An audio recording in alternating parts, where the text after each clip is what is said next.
ছাত্রছাত্রীরাও কিন্তু শর্টকাটের দিকে যাচ্ছে, কিন্তু সহজে কি সাফল্য পাওয়া যায়? যে বাঙালি এবং অবাঙালি ছেলে মেয়েদের মধ্যে কম্পিটিটিভ এক্সামে একটা পার্থক্য তৈরি হচ্ছে। আজকে একটা ট্রিক বা একটা ফর্মুলা মুখস্থ করে ওরা মনে করে যে আমি প্রবলেম সলভ করতে পারি। যদি কোটার পুরো বাচ্চাদেরকে ধরি, তার মধ্যে 30% থেকে 35%, 40% বাচ্চা আসতো পূর্ব ভারত থেকে। যেই অ্যাডভান্সের PYQ আসছে, সব কিছু আসছে প্রপার। যেই অ্যাডভান্স কীভাবে মানে কি কোয়েশ্চেন করতে হয় বা কি টিচাররা আসছেন তাই নিয়ে। পঞ্চবার্ষিকী পরিকল্পনা ভেবে রাখলে সেটা কখনোই সফল হবে। অনেক টিচারও আছে যারা কিন্তু নিট পড়ার জন্য ফোর্স করছে ম্যাথটা বাদ দিয়ে। পশ্চিমবঙ্গের মধ্যে নর্থ বেঙ্গল থেকে একটা কোটায় যাওয়ার প্রবণতা বেশি। যে এক্স্যাক্টলি কম্পিটিটিভ এক্সাম দেওয়ার জন্য এক্স্যাক্ট মাইন্ডসেটটা কী থাকা উচিত। 20টা ছেলে মেয়ে যখন পড়তে আসে কম্পিটিটিভ এক্সামের জন্য, জেই বা নিটের জন্য, কিছুদিন পর থেকে দেখা যাচ্ছে যে 20টার মধ্যে 10টা ছেলে মেয়ে হাল ছেড়ে দিয়েছে। সায়েন্স যখনই তার নিজের রং দেখাতে শুরু করবে, লোকজন কমবে। সায়েন্স নিলেই যে ডাক্তার ইঞ্জিনিয়ার হতে হবে এটা কোনো বাধ্যবাধকতা নেই। আমি যদি চাই যে আমাকে IPL ফ্র্যাঞ্চাইজি কিনুক, তাহলে আমি নিশ্চয়ই রঞ্জি ট্রফি ম্যাচ দিয়ে এক্সপেক্ট করবো না। ফ্রিতে প্রপার কন্টেন্ট দেবো, কোনো ছ্যাবলামি করবো না। প্রদীপের আলোটা যত উজ্জ্বল হয়, অন্ধকারটা কিন্তু তার তলায় ততটাই বেশি।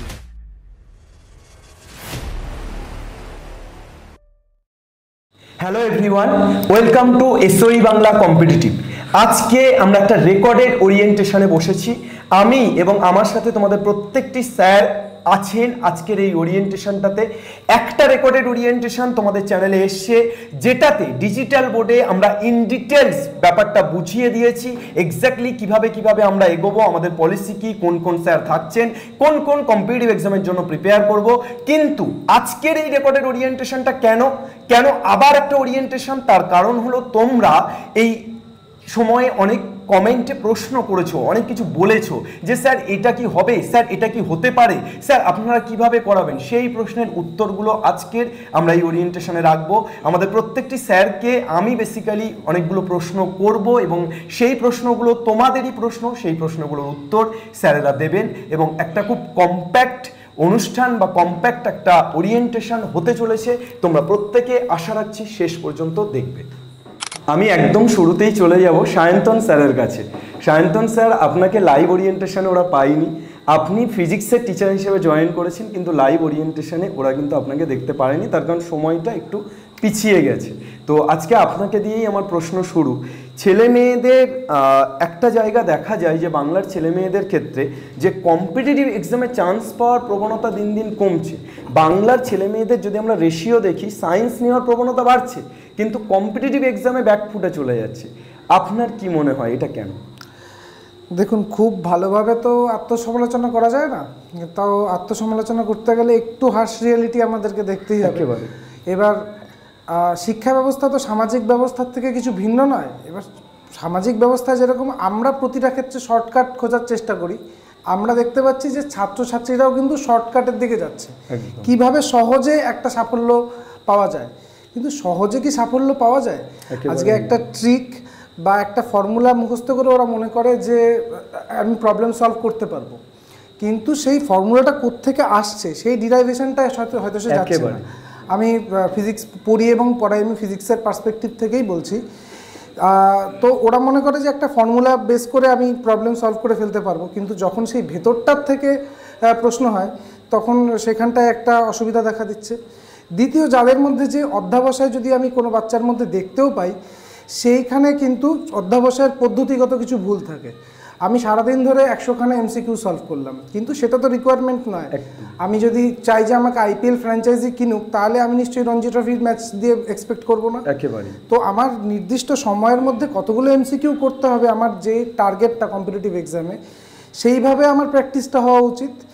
আর আরেকটা বড় ব্যাপার, আপনি দেখবেন যে পরীক্ষাটা হচ্ছে, ওরা কোনো জায়গায় যদি মক টেস্টের জন্য পড়ে, বা আমাদের এখানেও যারা মক টেস্ট দিচ্ছে, ওরা পরীক্ষার আগেই পড়াশোনাটা করে।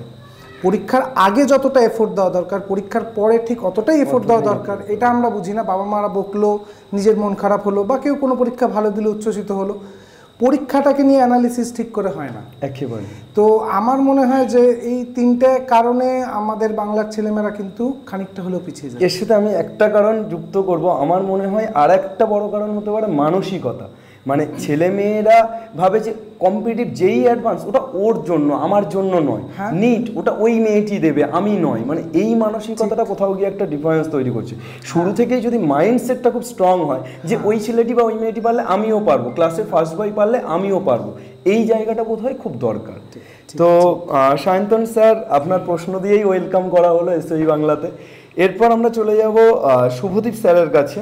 শুভদীপ স্যার, আমি পরের প্রশ্নটা তোমার কাছে রাখতে চাই যে বাঙালি এবং অবাঙালি ছেলে মেয়েদের মধ্যে কম্পিটিটিভ এক্সামে একটা পার্থক্য তৈরি হচ্ছে। এটা তোমার কাছে এই কারণেই রাখছি যে তুমি যেহেতু দীর্ঘদিন মানে প্রায় 4.5 বছর তুমি কোটাতে ছিলে, সেখানে অবাঙালি ছেলে মেয়ে বোধহয় বেশি ছিল বাঙালির তুলনায়। তো তুমি দু ধরনের ছেলে মেয়েদেরকেই দেখেছো এবং ফিরে এসে নরেন্দ্রপুর, তারপর এই এতটা সময় ধরে কলকাতাতে কাজ করা, সেই জায়গা থেকে তোমার কি মনে হয় যে পার্থক্যটা এক্স্যাক্টলি কোথায় হচ্ছে বাঙালি এবং অবাঙালি ছেলে মেয়েদের মধ্যে? প্রবলেমটা বাঙালি অবাঙালিদের মধ্যে নয়, প্রবলেমটা ওভারঅল পশ্চিমবঙ্গের ছেলেদের ক্ষেত্রে। যদি যেহেতু কোটার প্রসঙ্গটা উঠলো, আমরা যখন কোটায় পড়িয়েছি, এখন তো কোটার অর্গানাইজেশনগুলো সারা ভারত জুড়ে তাদের শাখা বিস্তার করেছে, কিন্তু আমরা যখন পড়িয়েছি তখন কোটার সেন্টারগুলোর বড় বড় সেন্টারদের তাদের কোনো বাইরের শাখা সেরকমভাবে ছিল না। ইনফ্যাক্ট এখনও যারা সেই রকমভাবে পড়ায়, যারা খুব স্টুডেন্ট ওরিয়েন্টেড, যাদের কাছে কোটাটা এখনও ফ্যাক্টরি নয়, তারা এখনও মানে কোটার বাইরে বেরোয়নি। তো এই জায়গাটায় আমার যেটা বলার সেটা হচ্ছে হলো প্রবলেমটা খালি কোটার বাচ্চাদের নয়, বাঙালি অবাঙালি বাচ্চাদের নয়। আমি যখন কোটায় পড়িয়েছি সেই সময় একটা জিনিস আমি দেখেছিলাম, সেটা হচ্ছে হলো যদি কোটার পুরো বাচ্চাদেরকে ধরি, তার মধ্যে 30% থেকে 35%, 40% বাচ্চা আসতো পূর্ব ভারত থেকে। এবার পূর্ব ভারতের মধ্যে বাচ্চা কোথা থেকে আসছে? বিহার থেকে যেত। পশ্চিমবঙ্গের মধ্যে নর্থ বেঙ্গল থেকে একটা কোটায় যাওয়ার প্রবণতা বেশি। কলকাতা দক্ষিণবঙ্গের ছেলেদের কিন্তু তাও কোটায় যাওয়ার প্রবণতাটা কম্পারেটিভলি কম। এইটা একটা সিনারিও ছিল। এবং আমি তারপরে যখন কলকাতায় ফেরত আসি, কলকাতায় বাচ্চাদের দেখি, এখানের একটা সবচেয়ে বড় যে ড্রব্যাক সেটা হচ্ছে হলো এখানে বাচ্চাদের মাথায় কিছু মাইন্ডসেট তৈরি করে দেওয়া হয়েছে। যখন আমরা পড়াশোনা করেছি এই মাইন্ডসেটগুলো ছিল না, এবং এই মাইন্ডসেটগুলো কোথাও প্রবলেম করছে। যেমন আমি যদিও অঙ্কের টিচার, তবুও আমি নিটের প্রসঙ্গে একটা জিনিস বলছি। নিটে এখন বাচ্চাদেরকে শেখানো হচ্ছে যে তুমি তো নিট পড়ছো, তোমার দরকার হচ্ছিল বায়োলজি, ফিজিক্স অ্যান্ড কেমিস্ট্রি, তোমার ম্যাথস পড়ার দরকার নেই। এবার সমস্যাটা যেটা হচ্ছিল, আজকে যদি আমি নিটের যদি আমি প্রথম 300-400 জনের র্যাঙ্ক ধরি, মানে তাদের যদি নাম্বার দেখি ইন্ডিভিজুয়াল সাবজেক্টে, বায়োলজিতে সবাই অলমোস্ট 360-এ 360 পাচ্ছে। ডিফারেন্সটা তৈরি করছে যাদের, সেটা হচ্ছে হলো ফিজিক্স আর কেমিস্ট্রি। এবার ফিজিক্স আর কেমিস্ট্রির ব্যাকবোনটা তৈরি হয় ম্যাথস থেকে একেবারে। এবার এই যে ম্যাথসের যে খামতিটা রয়ে যাচ্ছে, আমরা যখন পড়াশোনা করেছি আমাদের সময় আমরা ফিজিক্সও যেরকমভাবে পড়েছি, কেমিস্ট্রিকেও সেইভাবেই গুরুত্ব দিয়েছি, ম্যাথসও সেইভাবে, বায়োলজিকেও সেইভাবে। আমরা সবকটাকেই পড়েছি এবং সবকটার মধ্যে একটা ব্যালেন্স রাখতে পেরেছিলাম, যেটা এখন কিন্তু বাচ্চারা রাখছে না, এবং যার জন্য কিন্তু বাচ্চাদের সমস্যাটা তৈরি হচ্ছে। আচ্ছা, এইটা আমি একটু ইন্টারাপ্ট করছি। এই কারণটা শুধু বাচ্চাদের নয়, আমি অফলাইন প্রাইভেট পড়ানোর সুবাদে দেখেছি যে অনেক টিচারও আছে যারা কিন্তু নিট পড়ার জন্য ফোর্স করছে ম্যাথটা বাদ দে, মানে ম্যাথটা পড়িস না। কিন্তু এই যে তুমি এক্স্যাক্ট পয়েন্টটা বললে যে ফিজিক্স, কেমিস্ট্রি আর ম্যাথ কোথাও গিয়ে তো অভিন্ন, মানে তিনটে জিনিসই একসাথে ইন্টাররিলেটেড। সেই জায়গাতে এই বাচ্চারা তো বোঝে না, ওদেরকে যেভাবে বোঝানো হয় ওরা সেভাবে বুঝবে। আমার মনে হয় এই প্রাইভেট টিচাররা একটা বড় এফেক্ট ফেলছে। আমাদের পডকাস্টটা যদি কোনো প্রাইভেট টিচার দেখে, সেটা আমি অন্তত অনুরোধ করবো অন ক্যামেরাতে যে এটা অন্তত আপনারা করবেন না। তুমি কন্টিনিউ করো। হ্যাঁ, এবার এটা যেমন একটা সমস্যা, আরেকটা সমস্যা হচ্ছিল মাইন্ডসেট। আমাদের এখানে পশ্চিমবঙ্গ মানে সব মাধ্যমের বাচ্চাদেরকে একসঙ্গে বলছি, সেই সব মাধ্যমের বাচ্চারা ইউজুয়ালি যেটা করে সেটা হচ্ছে হলো ওরা জয়েন্টের প্রিপারেশন বা নিটের প্রিপারেশন বা কম্পিটিটিভের প্রিপারেশনটা শুরু করছে হচ্ছিল 11-এর শুরুতে। ব্যাপারটা যেটা, যদি আমি আরেকটু পিছিয়ে আসি, কোটার ক্ষেত্রে বাচ্চারা প্রিপারেশনটা শুরু করে কিন্তু অনেক বাচ্চা আছে কোটাতে এখন এই মুহূর্তে যারা ক্লাস 7-এ এসে পৌঁছচ্ছে কোটায়। এবার 7 থেকে যেসব বাচ্চারা প্রিপারেশনটা শুরু করছে, তাদের প্রিপারেশনটা যেই জায়গাটায় পৌঁছবে, আজকে যদি যে 11 থেকে শুরু করছে তাদের প্রিপারেশনটা সেই জায়গাটায় পৌঁছবে না। আর একটু আগেই সায়ন্তন স্যার যে কথাটা বললো যে শর্টকাট খোঁজার টেন্ডেন্সি, এই শর্টকাটের টেন্ডেন্সি থেকে বেরোতে হবে। শর্টকাট নয়, সাবজেক্টগুলো শেখো। 11-এর অনেক চ্যাপ্টার আছে অঙ্কের ক্ষেত্রে বিশেষ করে, যেগুলো 10 থেকে আসছে। এবার এই 10-এর সাবজেক্টগুলোকে যদি বাচ্চারা ক্লিয়ার না থাকে, সবাই 10-এ একটা 3টে বোর্ড, 3 রকম পড়াশোনা, 3 রকম সিলেবাস। এই 10-এর সিলেবাসটা এসে গিয়ে এলো 11-এ একসঙ্গে মার্জ। এবার সেই 11-এর মার্জিংটা, এই যে বিস্তর যে তফাৎটা, যদি আমি 9-10টাকে সমুদ্র নালা হিসেবে বা নদী হিসেবে ধরি, সেখানে 11-12 হচ্ছে সমুদ্র। এবং অ্যাডোলেন্স স্বাভাবিক, বাচ্চাদের মধ্যে অনেক উড়ু ব্যাপার স্যাপার আসে, তো সেই জন্য একটা ডাইভারশন হয়। এবার এই ডাইভারশনসগুলোকে যদি একটু ম্যানিপুলেট করা যায়, বাচ্চাদেরকে যদি একটু ফোকাসে রাখা যায়, আমার মনে হয় না এই প্রবলেমগুলো আসবে। এবং আমরা সেই কাজটা করতেই থাকবো। আমরা এসআই বাংলা থেকে পড়ানোর পাশাপাশি বাচ্চাদের কীভাবে করতে হবে, ভাবনা চিন্তাগুলোকে তৈরি করাটা, সেটা করব। যেরকমভাবে এসআই বাংলা এতদিন অবধি একটা কমিউনিটি বিল্ড গেছে, এবার আমরা কম্পিটিটিভেও সেই কমিউনিটি বিল্ডিংটার উপরে জোর দেবো, যাতে ওভারঅল সমাজটার উন্নতিটা হয়। একদমই সুব্রতদা, তুমি যে পয়েন্টগুলো বললে সেগুলো খুব ভ্যালিড পয়েন্ট বললে। আমরা পরবর্তীতে আরও একটা প্রশ্ন নিয়ে আসবো বিশ্বয় স্যারের কাছে। বিশ্বয়দা, তোমার কাছে প্রশ্নটা একটু অন্যভাবে শুরু করব।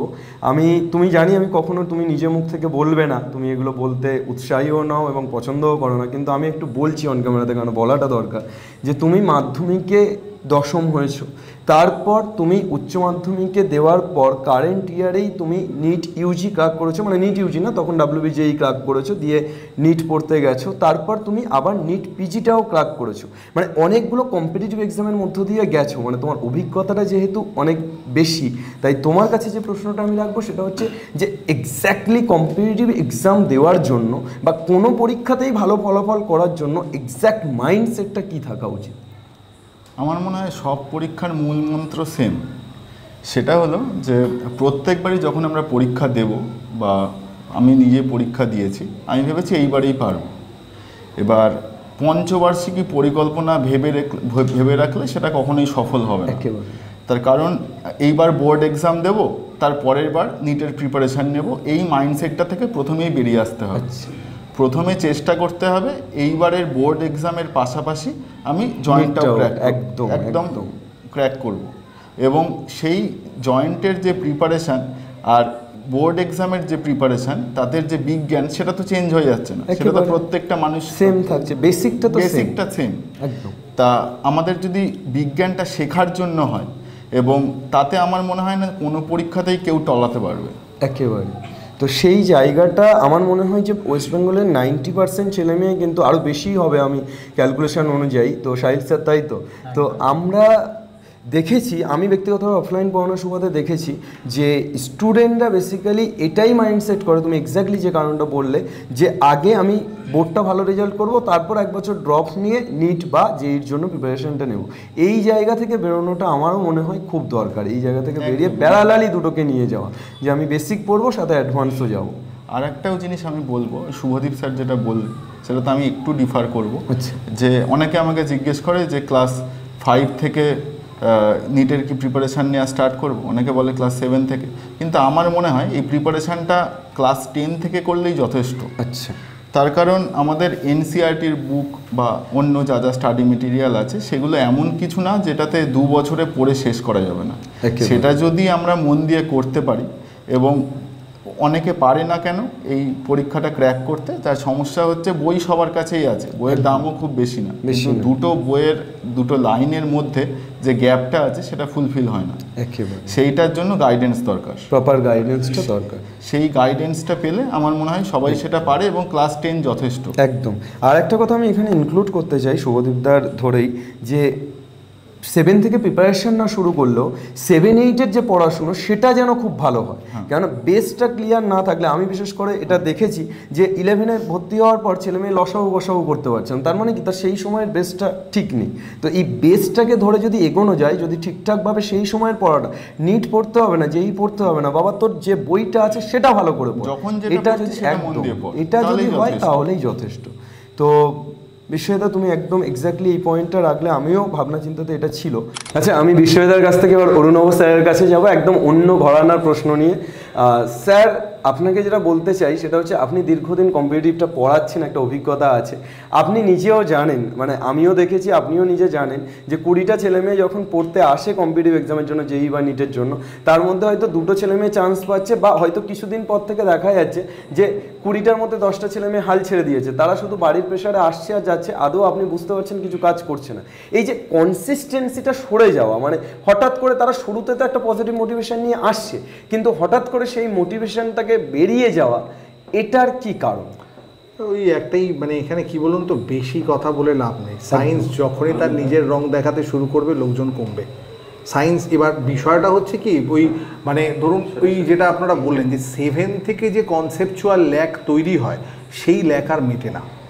এবার আমার ক্ষেত্রে দুরবস্থাটা আরও বেশি হয় কেন, আমার সাবজেক্ট কেমিস্ট্রি। আমার আরও প্রবলেমটা কি, আমার 10-এর পরে সাবজেক্ট শুরু হয়। এবার তার মধ্যেও 10 পর্যন্ত যা আছে তাও তো ওই মানে সবই সর্বোপরি মুখস্থবিদ্যা, এবং তারপরে যা হওয়ার তাই হচ্ছে যে কোনো বোর্ডে। আমি কিন্তু কোনো ব্যক্তি বা কোনো বোর্ড কাউকে বিশেষ মানে কোনো টার্গেটেড নয়, মানে সবার অবস্থাই একদম। এবার যার ফলে কিছু দীর্ঘকাল মুখস্থ করার ফলে যখন সাবজেক্টটা আমাদের প্রথম চ্যাপ্টার মূল কনসেপ্ট ওখানেই শেষ। যখনই অঙ্ক এবং মূল কনসেপ্টটা আরও সমস্যা, যেটা আপনি বললেন লসাগু গসাগুর সমস্যা, শুভদীপ দাস সাবজেক্ট, ওই অঙ্ক আবার খেয়ে নেবে। প্রথমেই যখন ঢুকছে some basic concept of chemistry বা মূল কনসেপ্ট, লোকজন ওখান থেকেই হাওয়া।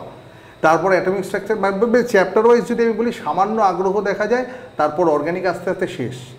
এবং এর মধ্যে আরও দুটো বিপজ্জনক চ্যাপ্টার রয়েছে, ইকুইলিব্রিয়াম, থার্মোডাইনামিক্স। এবার এই যে আমি যদি সাবজেক্ট ধরে বলছি আপনাকে একদম, মানে এই কনসেপচুয়াল এররের কারণে মেন জায়গাটা যাচ্ছে। তারপর ধরুন আমি যেটা দাদা একটু আগে বললেন যে মানে অন্যান্য ব্যক্তি জীবনের কিছু ডিস্টারবেন্স, ওগুলোই আমি ঢুকছি না। ব্যক্তি জীবনের ডিস্টারবেন্স সেটা যার ব্যাপার, তার একদম, সে কিভাবে ডিল করবে সে বুঝবে, সেটা নিয়ে আমাদের আগ্রহ নয় একদম। কিন্তু যে ফোকাসড, তাকে ওই বিষয় নিয়ে বলতেই হবে না, সে ঠিক দেখবেন চলে এসছে ট্র্যাকে। মেন যে জায়গাটা আমাদের লক্ষ্য হওয়া উচিত যে কনসেপ্টটাকে ঠিকঠাকভাবে ডেভেলপ করা। কনসেপচুয়াল আগ্রহটা যদি আমরা ফিরিয়ে দিতে পারি, তাহলে আমার মনে হয় যে খুব একটা সমস্যা হওয়ার কথা নয়, কি তাই তো স্যার? একদম।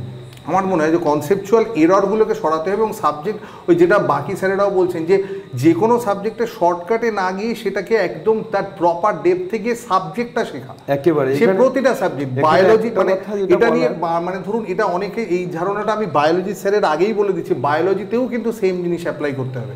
প্রত্যেকটা বিষয়ে তার একদম ডেপথে যেতে হবে একেবারে, এবং ডেপথে যদি যাওয়া যায় তাহলে কিন্তু কোনো পরীক্ষাই কঠিন নয়।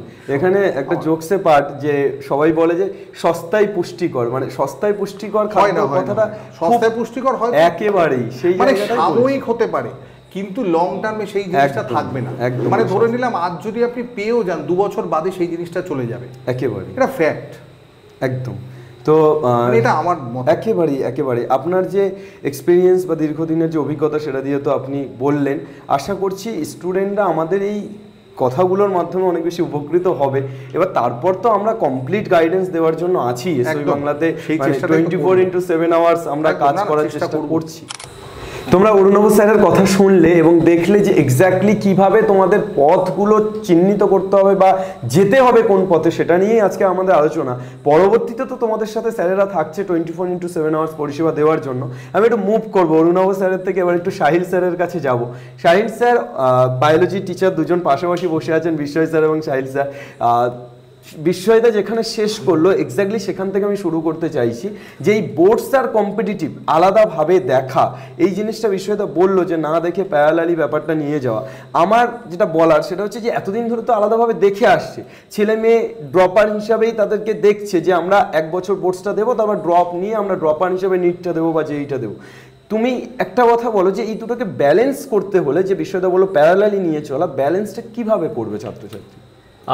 মেইন যে সমস্যাটা সেটা আমাকে দেখতে হবে ফার্স্টে। প্রথম সমস্যাটা হচ্ছে যে কোয়েশ্চেন প্যাটার্ন। আমি যদি স্পেসিফিক্যালি বলি যে আমি যখন বোর্ডসে যাচ্ছি, আমাকে বলছে যে বলো তো অমুক কাকে বলে 2 মার্কস, অমুক কাকে বলে 3 মার্কস, এবং সেখানে আমি ছোট ছোট পয়েন্ট লিখে দিচ্ছি। যেরকম বেঙ্গলি মিডিয়ামের ক্ষেত্রে আমি যদি বলি, ইংলিশ মানে স্পেসিফিক যে কোনো একটা এক্সাম্পল দিই, স্বাস্থ্য কাকে বলে, রোগ কাকে বলে, হোয়াট ইজ দিস, রোগ কাকে বলে। তো এটা কখনো কম্পিটিটিভ এক্সামের অ্যাপ্রোচ হতে পারে না। তো আমার যেটা ব্যক্তিগতভাবে মনে হয় যে এই বছর থেকে স্পেসিফিক্যালি বেঙ্গলি মিডিয়াম বোর্ডের ক্ষেত্রে জিনিসটা শিফট হচ্ছে অ্যাজ বিকজ স্যার আপনি দেখবেন যে এমসিকিউ প্যাটার্ন অলরেডি চলে এসেছে and we are shifting from the long descriptive answer to the MCQs. তো আমার মনে হয় যে প্রথম যে সমস্যাটা ছিল সিস্টেমের, সেই সিস্টেমের সমস্যাটা কিন্তু ধীরে ধীরে মিটছে, চেঞ্জ হচ্ছে। এবার স্টুডেন্টদের মধ্যে সেই অ্যাপ্রোচটা আনতে হবে যে yes we are moving from long descriptive answer to the MCQs. একেবারে। তো এই জিনিসটা প্রথমে স্টুডেন্টদের দেখতে হবে।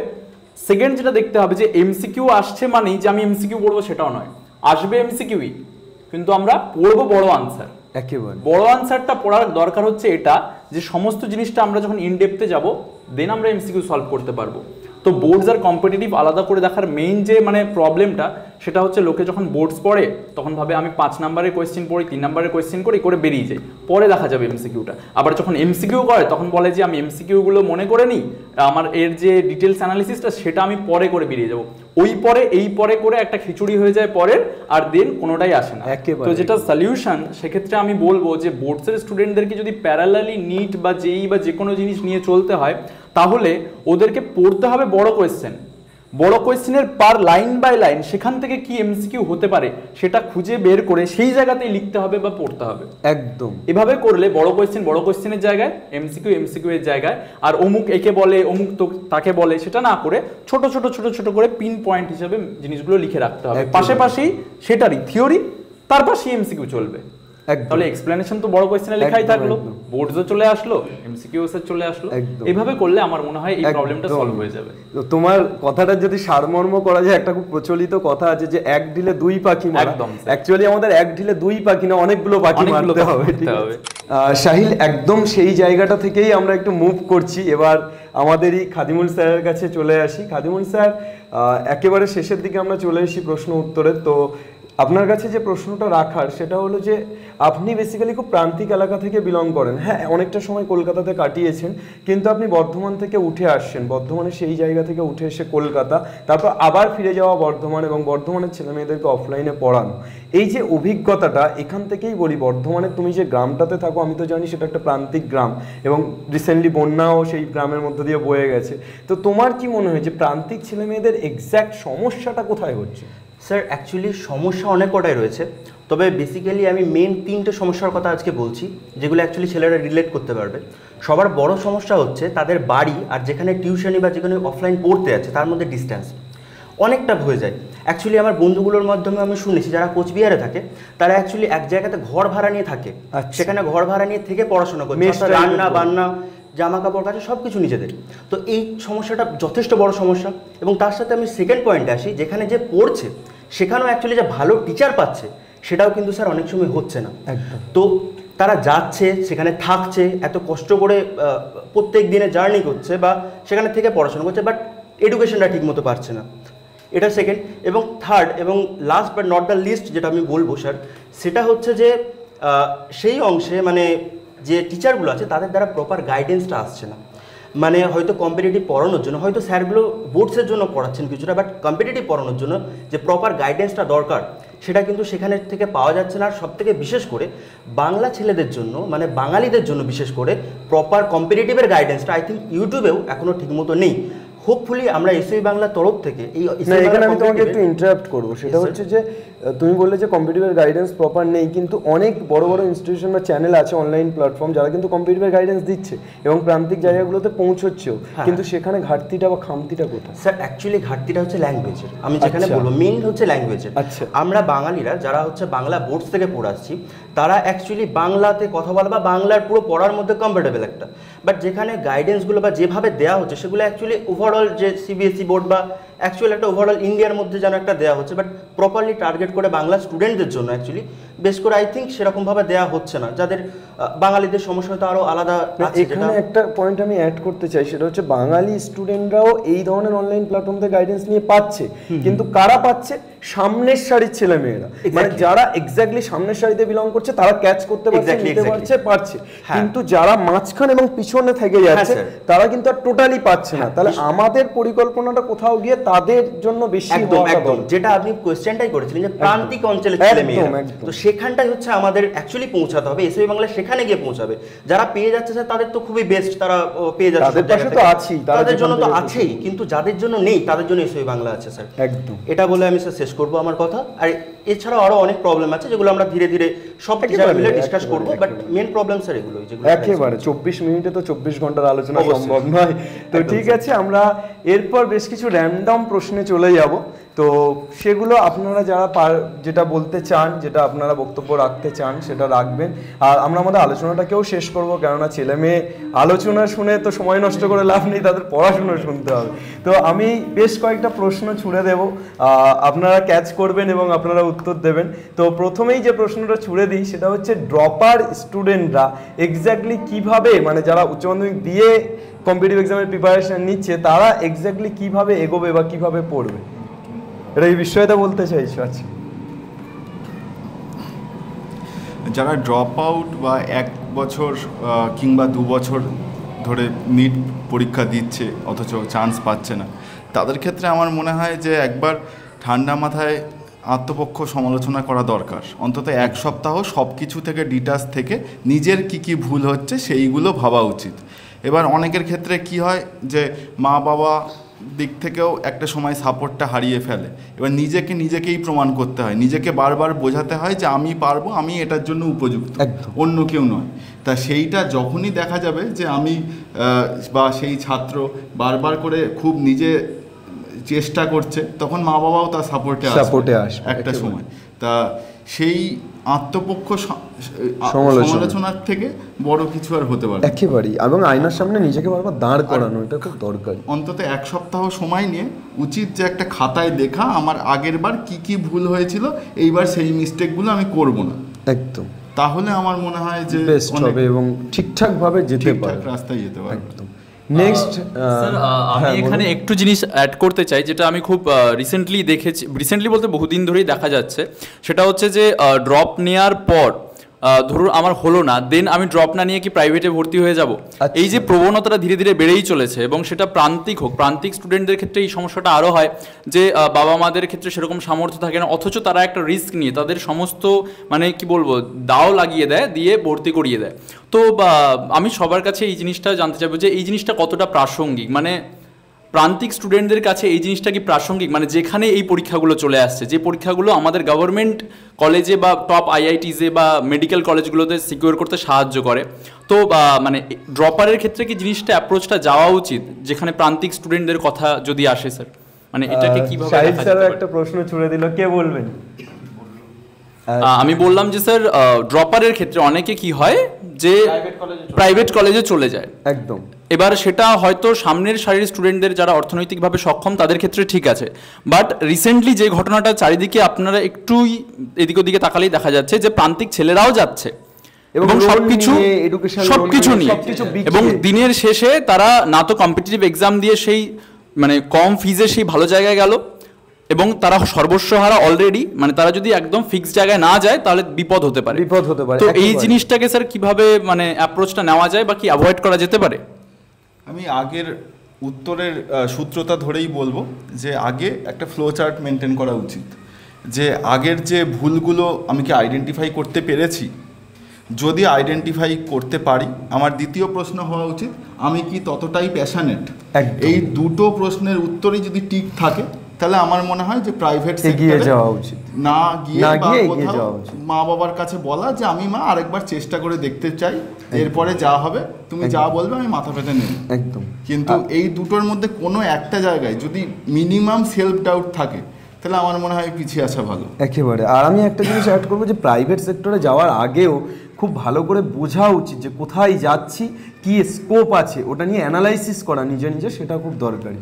তো আমরা পরবর্তী কোশ্চেনটাতে চলে আসব।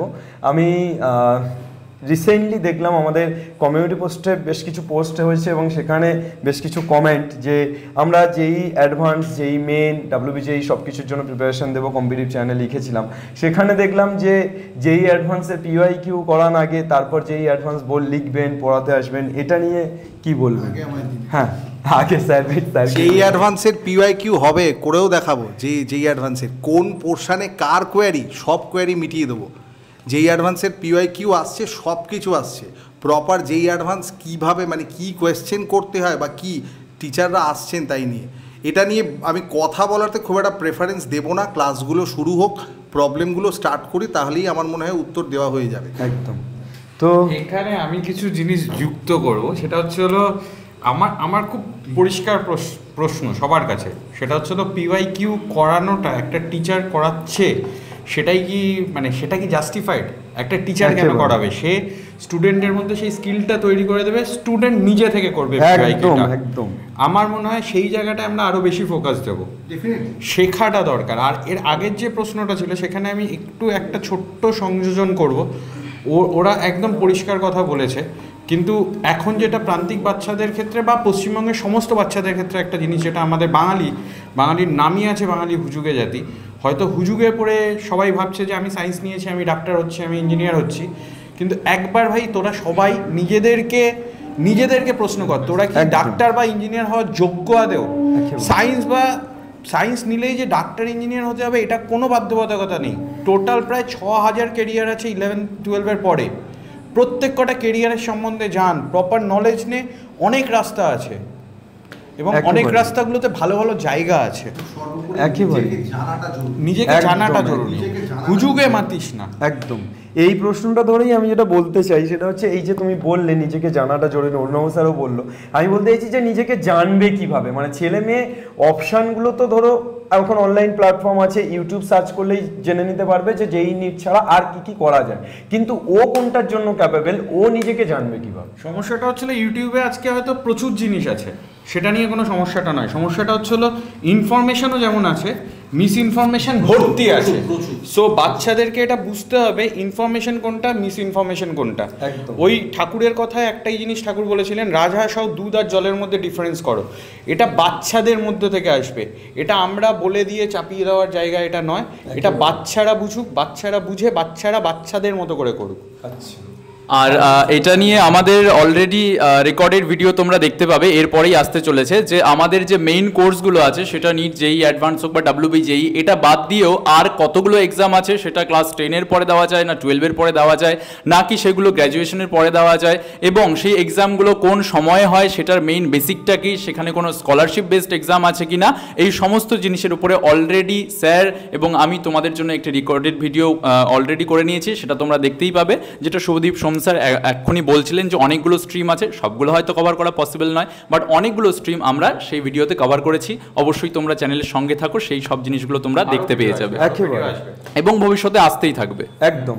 একটা জিনিস আমার বলার, যে রিসেন্ট টাইমে কম্পেয়ার করা ব্যাপারটা খুব বেশি হচ্ছে, মানে ছাত্রছাত্রীরা এইটা না, এই প্ল্যাটফর্ম না, ওই প্ল্যাটফর্ম, ওটা অনেক ভালো, ওটা অনেক বেশি। এবং আমরা সত্যি বলতে জানি যে এসওই বাংলার আগে অনেকেই এই ধরনের অনলাইন প্ল্যাটফর্মে কাজ করেছে এবং এখনও করছে, এবং অনেক বড় ভবিষ্যতেও করবে, এবং অনেক বড় প্ল্যাটফর্ম আছে।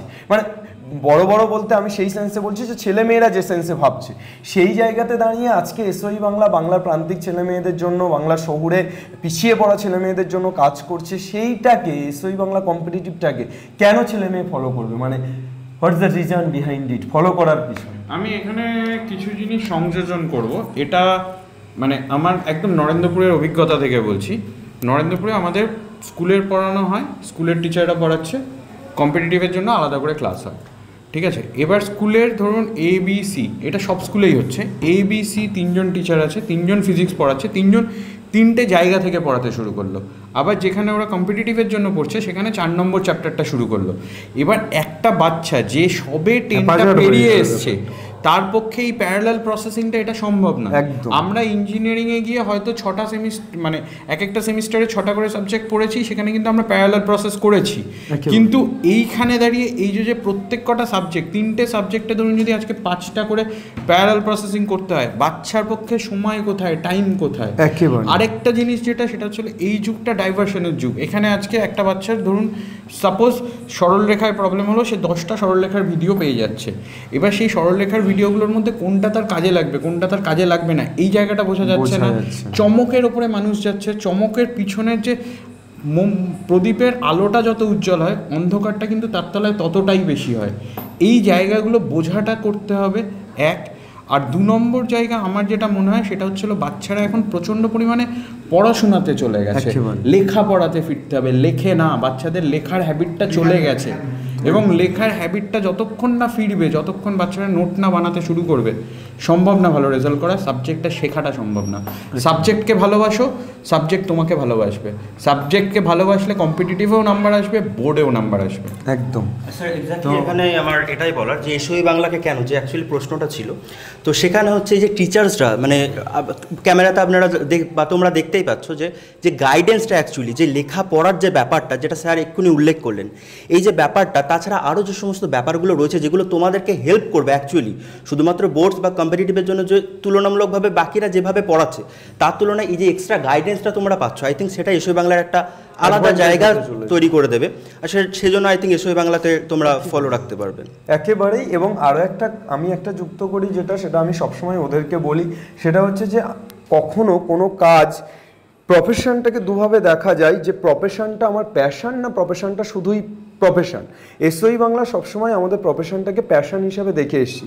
আমরা যে কাজটা করি সেটা ভালোবাসার জায়গা থেকে করি। তো সেই জায়গা থেকে আমার যেটা বলার বক্তব্য সেটা হচ্ছে যে ভালোবাসার জায়গা থেকে যেহেতু আমরা করছি, সুতরাং আমরা সবটা উজাড় করে দেবো। তো আমার মনে হয় সেই সবটা উজাড় করে দেওয়াটা ওদের ক্ষেত্রে অনেক বেশি এফেক্টিভ হবে, ওদের জীবনে অনেক বেশি কার্যকরী হবে। একদম স্যার। আরেকটা কথা যেটা এসওই বাংলাকে চুজ করার মেইন উদ্দেশ্য, সেটা হচ্ছে বোর্ডস এবং কম্পিটিটিভ প্যারালালি চলবে। আপনি যদি একটু খেয়াল করে দেখেন যে ওকে আমার চলছে কম্পিটিটিভ চ্যানেল, কম্পিটিটিভ, আবার বোর্ড চলছে মানে শুধুই বোর্ডস, এবার দুটো একসঙ্গে যখন প্যারালালি চলবে এবং দুটো কমিউনিকেট করবে নিজেদের মধ্যে, তার সঙ্গে সঙ্গে স্টুডেন্টরা বুঝতে পারবে ওকে বোর্ডসে এটা চলছে এবং আমার এটা কম্পিটিটিভে চলছে এবং একই জায়গা থেকে জিনিসটা আসছে। বেশিটা ক্লিয়ার করিস না, বাকিটা চ্যানেলে সবটা এখনই ক্লিয়ার। অবশ্যই। তো অ্যাকচুয়ালি এসওই বাংলার এজন্যই যুক্ত হতে হবে, বিকজ এসওই বাংলা দুটোই প্রোভাইড করে। দ্যাটস ওয়াই মানে কম্পিটিটিভ চ্যানেল এই জন্যই জরুরি যে দুটো একসঙ্গে স্টুডেন্টরা নিয়ে চলতে পারবে, একদম, যেটা বাকি ক্ষেত্রে হয়তো সমস্যা হতে পারে অন্যান্য জায়গার ক্ষেত্রে। আর একটা বিষয় যেটা বলবো সেটা হচ্ছে যে এসওই বাংলাতে আমরা এই কারণগুলো বলছি, তার জন্য এসওই বাংলাতে চলতে হবে, এসওই বাংলাতে থাকতে হবে এমন একেবারেই নয়। ট্রেনে আমি দেখেছি বেশ কিছু হকার ওঠেন, তারা যেটা করেন সেটা হচ্ছে তারা তাদের জিনিসটাকে আগে সবার মধ্যে ডিস্ট্রিবিউট করে দেন, যে খেয়ে দেখো ভালো লাগলে তারপর কেন। তো আমাদের ফর্মুলাটাও সেম, যে আমরা কিনতে বলছি না, আমরা ফ্রিতেই দেবো, কিন্তু তোমরা এসো, দেখো, ভালো লাগলে তবে পড়ো। যদি ভালো না লাগে, না লাগতেই পারে, ম্যান টু ম্যান প্রেফার করে যে আমাদেরকেই সবার ভালো লাগবে এমনটা না। যদি ভালো না লাগে, যেখান থেকে ভালো লাগছে সেখান থেকে পড়ুক, কিন্তু পড়ুক। At the end of the day আমাদের যেটা মন্ত্র, ফ্রিতে প্রপার কন্টেন্ট দেবো। এটা বারবার করে বলছি, ফ্রিতে প্রপার কন্টেন্ট দেবো, কোনো ছ্যাবলামি করবো না। মানে যেটা দেবো সেটা প্রপার দেবো, মানে এবং তার সঙ্গে মানে কন্টিনিউয়াস ডিপিপি বা যা প্রসেস হয়, যে যা এক্স্যাক্ট প্রসিডিওর, টোটাল জিনিসটাকে কভার করার চেষ্টা করব। হ্যাঁ, কোনো এক দুদিন হয়তো মিস হতে পারে, কিন্তু মোটামুটি চেষ্টায় কোনো ত্রুটি থাকবে না, এটাই অঙ্গীকার করতে পারি। একদম। আর আপনার চোখে মুখে যে কনফিডেন্সটা আমি এই কথাটা বলার সময় দেখলাম, তাতে ওরাও বুঝতে পারছে কন্টেন্ট রেডি। তো ঠিক আছে, আমাদের মোটামুটি আলোচনাটাকে এখানেই শেষ করি, কারণ আমরাও প্রচন্ড ঘামছি, ওদের জন্য এই কন্টেন্টটা বানাতে ফ্যান অফ রাখতে হচ্ছে। তো সেইটা একটা বিষয়, আমরা প্রচন্ড ঘেমে টেমে এই তোমাদের জন্য এই আলোচনাটা রাখলাম। আশা করি এই আলোচনাটা তোমাদের অনেক বেশি হেল্পফুল হবে। অবশ্যই প্রত্যেকটা প্রিপারেশনে আমার যেটা মনে হয় সেটা হচ্ছে প্রিপারেশন নেওয়ার আগে সঠিক পথটা বুঝে নেওয়া, একটা রোড ম্যাপ তৈরি করে নেওয়া। আজকের এই আলোচনাতে আমরা তোমাদের জন্য একটা রোড ম্যাপের ধারণা দিলাম। আশা করছি আগামীতে আমাদের ক্লাসগুলোতে আরো বেটার ওয়েতে এগুলো তোমাদের কাছে যাবে, পৌঁছবে, এবং at the end of the day আমাদের যেটা উদ্দেশ্য, বাংলার প্রত্যেকটি ছেলে মেয়ে, সেটা শহুরে হোক কিংবা প্রান্তিক, ধনী হোক কিংবা গরিব, ছেলে হোক কিংবা মেয়ে, প্রত্যেকটি ছেলে মেয়ের কাছে প্রপার এডুকেশনটাকে পৌঁছে দেওয়া। বাংলার সমস্ত ভালো ভালো টিচার, ভালো অর্থে ভালো মানসিকতা এবং ভালো নলেজ যুক্ত টিচার, তাদেরকে আমরা একটা প্ল্যাটফর্মে আনার চেষ্টা করছি, যাতে করে তোমাদের কাছে যে এডুকেশনটা দুর্মূল্য ছিল, যেটা পৌঁছতে তোমাদের কাছে সম্ভব ছিল না, আশা করছি আগামীতে সেটা পৌঁছে যাবে এসওই বাংলার হাত ধরে। আশা করছি এসওই বাংলা প্রত্যেকটি টিচারের কাছে সেই অ্যাপ্রোচটা বা সেই এটা নিয়ে যাবে, এবং ভালো মানসিকতার মানুষগুলো অবশ্যই উঠে আসবে। আর মানুষের মধ্যে ভালো মানসিকতা খারাপ মানসিকতা হয় না, মানুষকে বোঝাতে পারলে সে অবশ্যই প্রত্যেকটা মানুষ ভালো মানুষ, এটা আমার মনে হয়। সুতরাং আমরা বোঝাবো, তাদের কাছে যাব, এবং অবশ্যই আগামীতে তোমরা আমাদের যে টিম দেখছো সেই টিমটা আরো বড় হবে এবং তোমাদের জন্য আরো এক্সপ্যান্ড হতে কাজ করব। ধন্যবাদ। তোমাদের একটাই কথা যেটা বলার সেটা হচ্ছে তোমরা প্লিজ পাশে থেকো শেয়ারিং এর মাধ্যমে, তবে আমরাও পাশে থাকবো তোমাদের কেয়ারিংয়ের মাধ্যমে, এবং অবশ্যই আমরা সবাই মিলে সেই কেয়ারটা করতে পারবো। তোমরা প্রত্যেকে আমাদের ক্লাসগুলোকে, আমাদের গাইডেন্সগুলোকে প্রত্যেকটি বাংলার ছেলেমেয়ের কাছে পৌঁছে দাও। আমি আগামীতে এইটা স্বপ্ন দেখি, আমি কেন আমাদের সমস্ত স্যারেরা দেখে যে বাংলার প্রতিটি ঘরে অন্য কোনো বাংলা নয়, চলবে শুধু এসওই বাংলা। শেষমেশ আমরা এটাই বলবো, বাংলা পড়বে, বাংলা শিখবে এবং বাংলা জিতবে। জয় হিন্দ। জয় হিন্দ।